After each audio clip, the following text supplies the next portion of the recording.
આજે આપણે ફુલાવાનું શાક બનાવીશું. ફુલાવર કટ કરીને રાખ્યું છે. એમાં મેં મરચું લીધું છે, મીઠું છે, હળદર છે, ધાણા જીરું છે. આપણે પાણી નાખીને મિક્સ કરીશું મસાલો.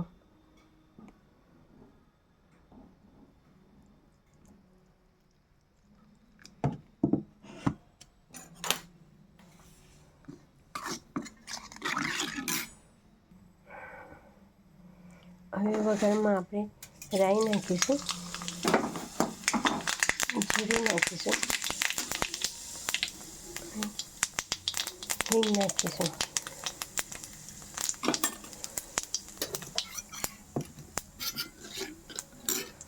પછી આપણે આ મસાલો મિક્સ કરીએ તો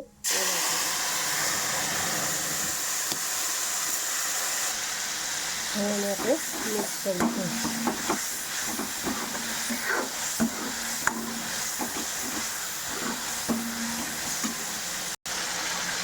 આ રીતે મસાલો થઈ જાય એટલે આપણે ફુલાવર નાખીશું.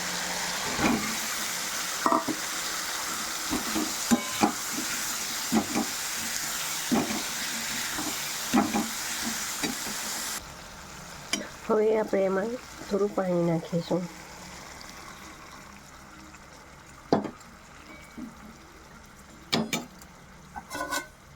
હવે એને 5 મિનિટ થવા દઈશું.